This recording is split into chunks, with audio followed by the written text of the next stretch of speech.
مهمان من در این برنامه نزدیک به 30 سال است که با کشورها و مردمان عرب سرکار داشته است. بر زبان عربی مسلط است و چندین کتاب راهنما درباره این کشورها نوشته.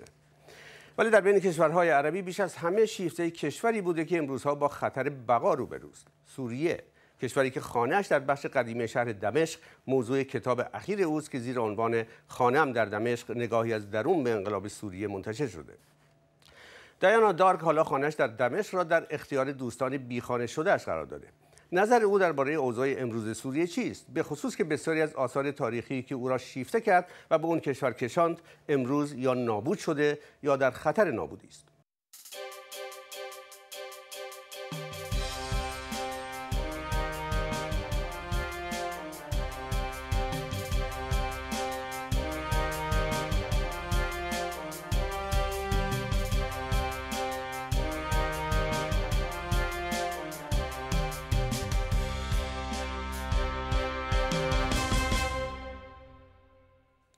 Dayana Dark, welcome to BBRTTR. Thank you. It seems that after spending so many years traveling to and writing about the Arab countries and Arab people, you come to choose Syria as the place that you want to live in. You said in your book that the first time in 1978 when you set foot in Syria, you felt at home. Why was that? I think there's always been something different about Syria. I think it's probably because of its geography, the fact that it's always been at the crossroads of civilization, and it's therefore, what I discovered was that it's a very open society, actually. It's used to foreigners coming in, and it's very welcoming to all foreigners. And so, contrary to the usual sort of spiel that we get, you know, where Syria was always demonized as part of this axis of evil, I found that Syria was remarkably welcoming, friendly, and the people had a kind of dignity that I didn't find in many other parts of the Arab world. When you say that Syria was welcoming, I mean, you're separating the regime in yes. Syria and the people, of course. Yes, there's always been that huge gulf. But what about the government? I mean, were they welcoming to you? Well, I had nothing to do with the government in those days when I first travelled there. But yes, I always made that distinction between a Syrian wearing a uniform and an ordinary Syrian, and there was always this massive difference.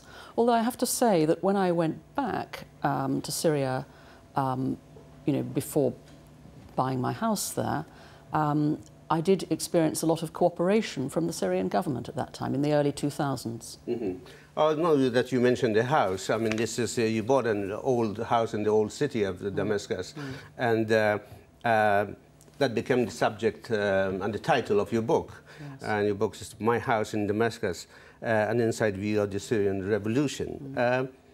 Why buying a house should become so important? Well, of course, when I bought the house, I had no idea that the Syrian revolution was going to break out.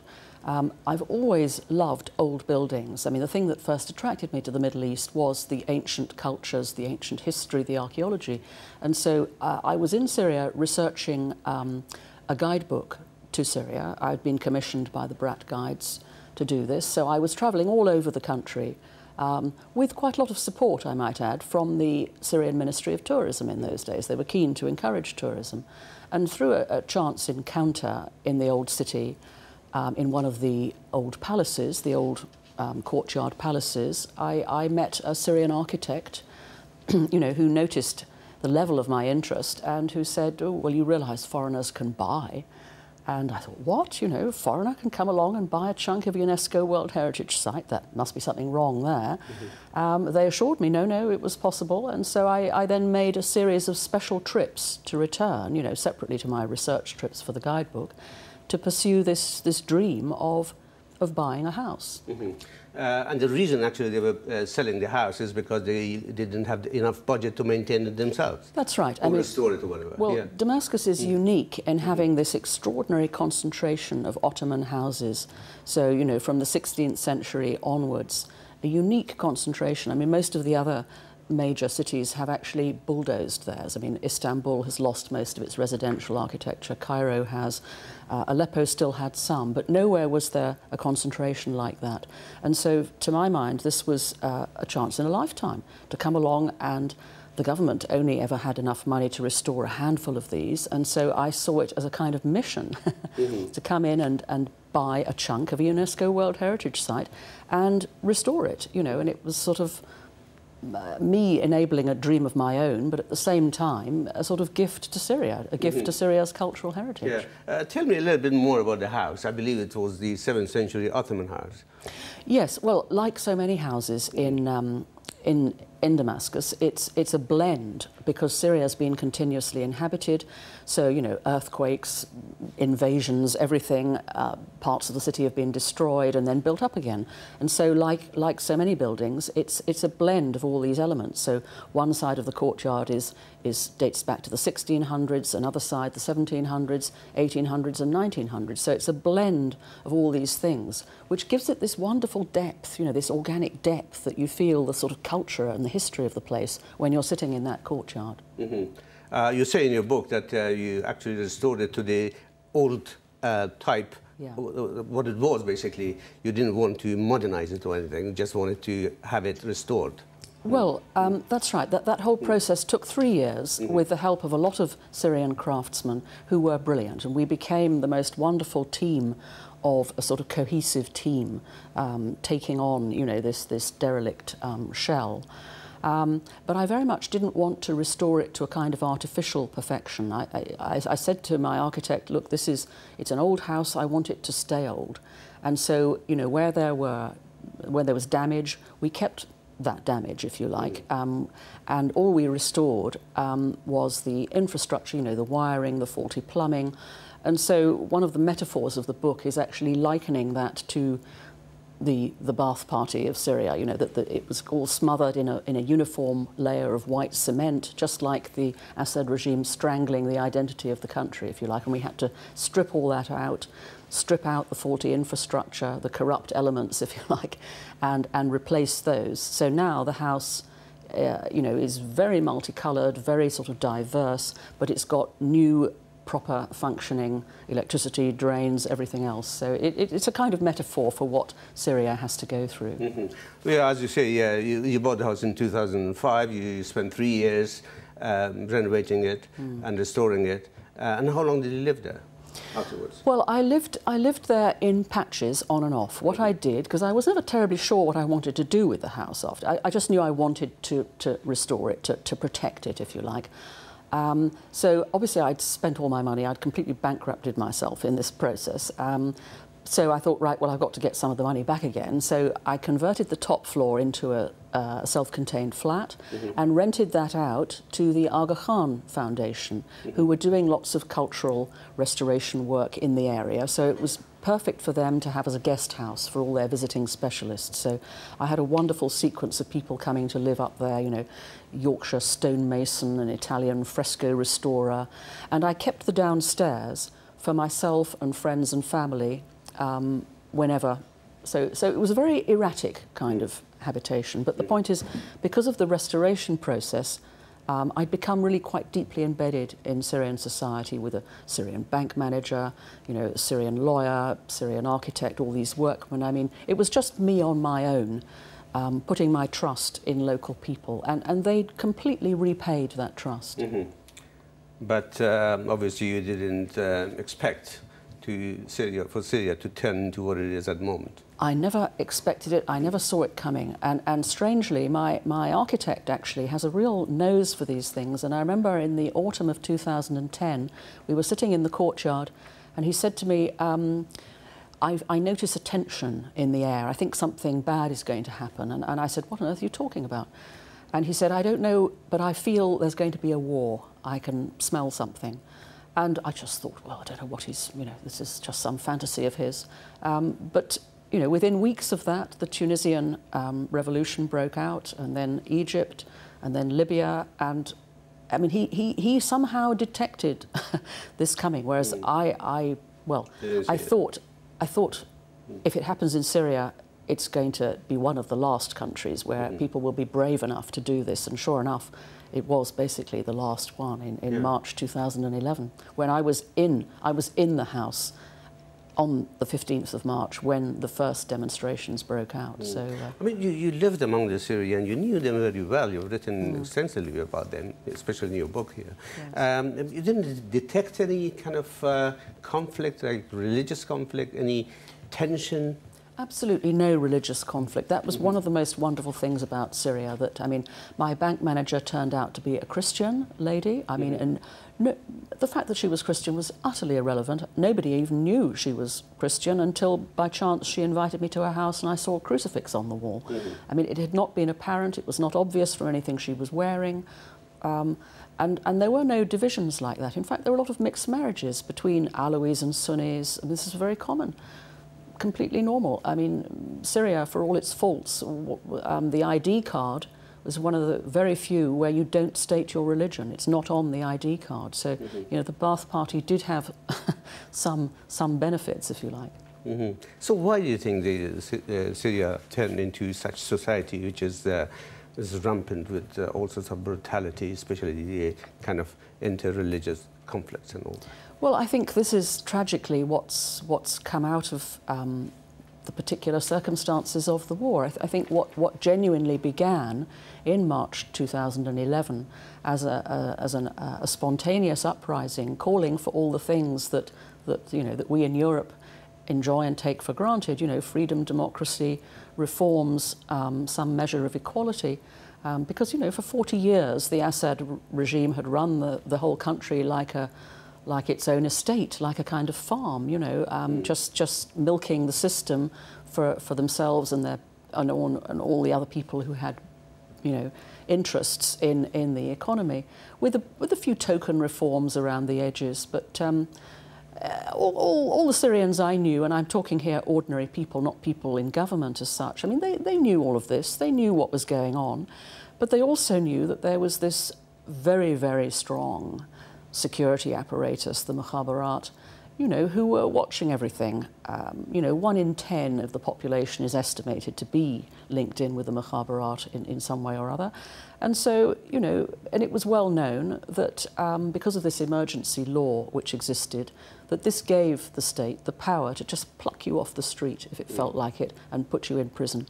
And your family would never know where you'd gone, you know. And this had made most people have a level of fear about, you know, the security apparatus, that they learnt not to stick their head above the parapet. And so everybody just accepted that. They knew how the system worked, and you just, you know, you got on with your life, and as long as you didn't enter the political arena or show your dissent in any way, you were basically safe. So for them to rise up in March 2011 and actually have the bravery to do this was massive. I mean, huge thing. I mean, many people admired them because they knew how strong the Syrian state was. And of course, you know, what began, as I said, as this spontaneous uprising, the response it met was absolute crushing. Just everybody killed. So you think that all basically was Assad's fault? I mean, it was Assad's making what Syria turned into. I think the way Assad handled the uprising definitely led it to become worse and worse. I mean, it was as if his own security apparatus did not know how to handle peaceful protest. It was a whole new thing in Syria. Nobody had done anything like that before. They were used to violent protest, and of course the response was to gun that down as well. But you say, Dayana, in your book that the primary response of the regime was pretty good. They tried to accommodate, to be accommodating. You even mentioned that that when in Dara there was some because the instruction was not to kill, not to fire. Exactly. And when in Dara they disobeyed the order and killed people. Yes. Even Assad himself went to Dara and tried to smooth things up, as you say. That's right. Yes. Yeah. Yes. So what happened? Why they turned violent then? Why they ignore that original instruction? You know, you can't control all your armed forces, all your security forces. And although, yes, the instruction at the beginning was to try to clamp down, you know, not to do anything that would trigger unrest and to try to be peaceful to people. I think I even mentioned in the book how, for one glorious time, the police were even instructed not to fine people for going through red lights, you know, because they were terrified of triggering a response, having watched what was going on in the rest of the Arab world. But, you know, all this pent-up anger and frustration, it just couldn't be suppressed. And so it just took one mistake, you know, one series of brutal repressions, and that then sparked everything to get worse. And yes, in the early months, there were attempts to calm it, you know. I mean, Turkey did a lot, you know. There was a huge amount of diplomacy in the first 6 months where Erdogan and Davutoglu were shuffling backwards and forwards. They were friends with Assad. They were friends. They went on holiday together and everything. They really thought they could persuade him to handle it differently.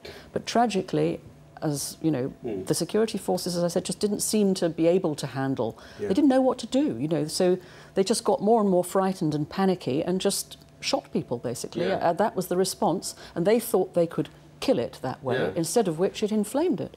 Yeah, it's not clear what happened, because you even mentioned that in Dara, when the mukhabarat, they used to call on shopkeepers and ask them whether everything's all right and all that, you know, suddenly turning on them and killing them. Yes, yes. You say that you criticize the West, and especially the British government, for non-intervening in Syria. And you say that the decision not to intervene is a decision with deadly consequences. Why do you say that? Well, because I mean, from what I've observed, I mean, the West has essentially done nothing. You know, it's watched from the sidelines, making pronouncements about, oh, Assad must go, but it's done nothing to make any of that actually happen. Unlike Russia and Iran, who stuck with Assad from the beginning and have been totally consistent in their strategy. The West has had no strategy. And because of that inaction, I mean, I liken it in the book, you know, to the donkey between two carrots, the saying of Al-Ghazali, where the donkey has got these two carrots and he's so busy thinking, oh, is that one juicier, is that one bigger, which one shall I go for? And in the end, he agonizes over the decision so long that he dies of starvation in the middle. And this is my point, that by making no decision, you are actually making a decision, and the consequences can be fatal. And I think Britain and America's complete indecision on all of this, their wavering, you know, oh, shall we support this, shall we support that, has led to the absolute disaster. It's led to the rise of ISIS, because they were able to come in and take control of the vacuum. I mean, what I have always felt is that the West should have come in right at the beginning, in the first summer of 2011, when they could really have made a difference, when they could have helped the Free Syrian Army, who were, you know, a spontaneous wave of defections from, you know, they could have helped that to have become a flood of defections if they'd gone in and sent a signal to Assad right at the beginning, you're not going to get away with this. Instead of which, Assad saw that nobody's going to stop him. So, of course, it just, you know, snowballed and snowballed, and nobody has stopped him. When you say intervention, because, you know, as you know, the anti-interventionists, they say that the military intervention by the West and the countries in the Middle East has been disastrous. They point to Iraq, they point to Libya, and when you say intervention, what exactly do you mean? Do you mean military intervention? They should have gone there? I mean they should have listened to what the moderate Syrian opposition was saying right at the beginning. They were asking NATO to come in and help them, support them. They were asking for a no-fly zone on the Turkish border. The Syrian people, the people who rose up against Assad, were asking the West to come and help. And having watched them go and help in Libya, they honestly thought, I don't think they would have had the courage to stand up. If they thought nobody's coming to help us, I don't think they would ever have risen up. But the tragedy is that they rose up thinking, oh, the West, NATO will come in and help us.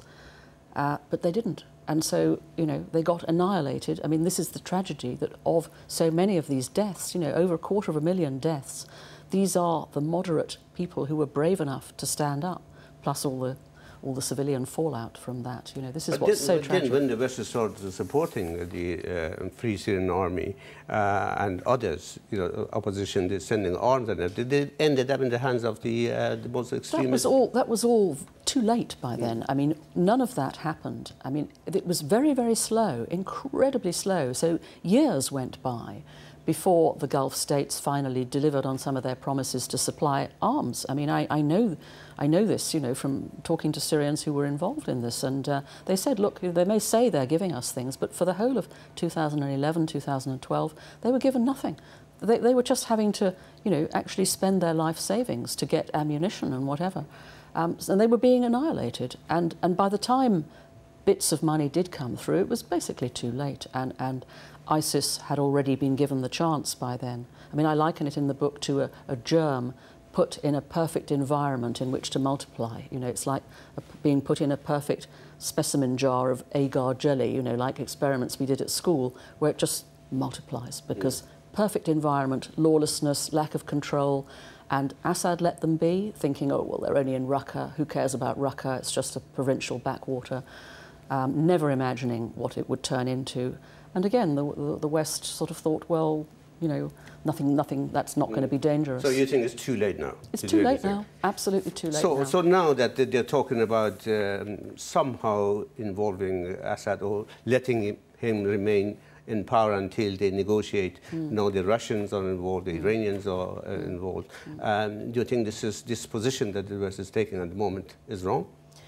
I think, yet again, they're completely behind the wave. I mean, it's just unbelievable how behind the wave they are because, you know, yes, Russia, now that Russia has come in, Russia has, if you like, got fed up with the complete lack of strategy and indecision on the West, and it's come in and has taken charge. And I mean, Russia has been inside the country from the start with many, many military advisors, just like Iran has, and the Iranians are fighting as well, obviously. And so now the initiative is completely taken by Russia. To my mind, the chances are that Russia and Iran, in conjunction with the Syrian army, will now take on what they perceive as the opposition, and including ISIS. And there's a strong chance they'll take back Palmyra, for example. ISIS isn't very deeply dug into Palmyra. If they could retake Palmyra and put the regime back in charge of that, imagine what a publicity coup that would be. Terrific. The whole world would be thanking them. No, I mean, I think the West has completely missed the boat. I mean, we're an irrelevance, frankly. What we do with our bits of, you know, bombing in the north without any ground forces is a complete waste of time. It's been going on for a year, and what's it achieved? Very, very little. So you reckon that at the end of the day, Assad would be the winner? I don't think it's a choice. I mean, Russia but means... you say that the 75% of the population that you describe as silent majority That's right. Remain undecided between a repressive government and the splintering oppositions. Yes.